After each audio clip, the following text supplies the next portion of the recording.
дека во земјата е уведена вонредна состојба, укажува на сериозноста на ситуацијата и потенцијалот за негативни последици економски. Во дадената ситуација е многу голем на глобално ниво и соодветно и во македонската економија. Можните последици се двојни. Едно е медицинската опасност да се преживее коронавирусот, меѓутоа она што мора да го преживееме и сега и во периодот кој што следи се и економските последици од денешната ситуација.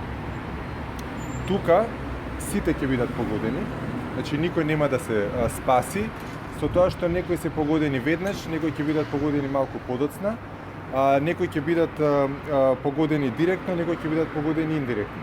Во моментот гледаме дека има одредени сектори и дејности кои што се веднаш погодени, туризмот, угостителството, транспортот.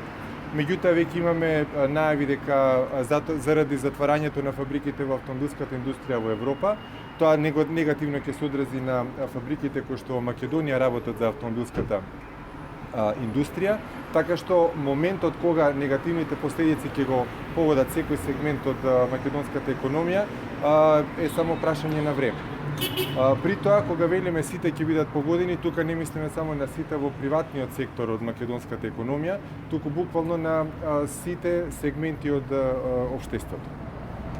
Во вакви околности, прашањето е што да се прави, што се прави. Во текот на целиот изминат период, Стопанската комора на Македонија воспостави еден ефикасен канал на комуникација, каде што од една страна е приватниот сектор, бизнисите, од друга страна се носителите на економските политики. Во двете насоки циркулираат сите релевантни информации. Исто така, Стопанската комора на својата веб страна има посебен простор во кој што ги става сите информации кои што во дадениот момент, без разлика дали се од земјата или од регионот и без разлика на што се однесуваат, се расположливи на бизнисите. Ова е време кога мора да се носат големи одлуки, без разлика дали тие ќе бидат стандардни или нестандардни. Стопанската комора на Македонија смета дека на краток рок државата е таа која што мора да обезбеди да преживее македонската економија, за да потоа на среден или долг рок македонската економија практично ја спасува државата од сите последици кои што таа сега ќе ги преземе од незините чекори. Во овој процес, столбови на овој процес се консензус околу тоа дека државата мора да ги вклучи и да ги стави на располагање апсолутно сите ресурси кои што стојат на располагање. Тука не мислам само на државата, мислам на сите чинители во процесот.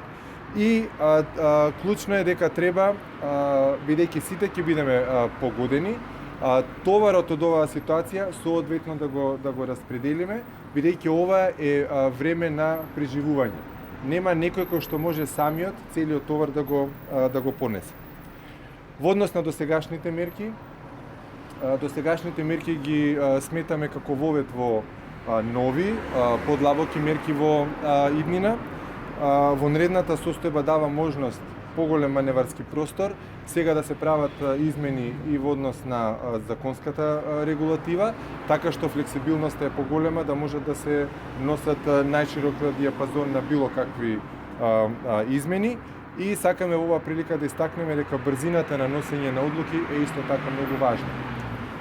Денеска во Стопанската комора на Македонија се одржа и средба со директорот на Царинската управа. Охрабруваат вестите дека се преземаат низа на оперативни чекори, кои што значително ги олеснуваат логистичкото функционирање особено на извозниците. Ова беше денеска средба на 20 најголеми извозници со директорот на Царинската управа. Охрабрува тоа што станува известно дека веќе ќе се обезбедува коридор за транспорт како за извозот кој што иде од Македонија, така и за увоз на суровини, за увоз на храна и се она што е потребно за нормално функционирање. Во овој период, повторно ќе кажам, ова е време кога треба да се преживее. Ова е период кога треба да се преживее. Она што мора да се случува во моментот е ликвидноста на македонската економија и сите без оглед на тоа, на големината на компаниите, на секторот и така натаму. Тоа е ударот каде што прво може да се нотира. Малите бизниси се особено во тој поглед исклучително погодени. Точно е дека низ една заедничката платформа која што постои, сите 4 стопански комори доставија една низа на мерки, на предлог мерки. Може би тоа што, да речеме, немаше уредна состојба и не може да се менуваат законите, може би затоа првиот сет на мерки е таков како што е. Сега таа пречка е отстранета и ние сметаме дека сега доаѓа втората фаза во која што практично низ заедничка комуникација ќе се дефинираат нов сет на мерки кои што треба да дојде што поскоро и да биде со што поголема длабочина. Стопанската комора на Македонија направи една анкета околу, да речем, една иницијална проценка на можните последици. Тоа беше и во најголем дел поврзано со оние мерки кои што беа едниот родител треба да остане дома и да го чува детето и така натаму. Таа се привршува со анализата на таа анкета, така што планот е утре да го искомуницираме, тие првични наоди за првични проценки на анкетираните компании околу последиците. Така што тоа би го комуницирале околу најавите за отпуштања. Сега знаете како изгореа телефоните во овие денови, значи сите компании, членки на комората, други компании бараат совет, бараат некаква информација.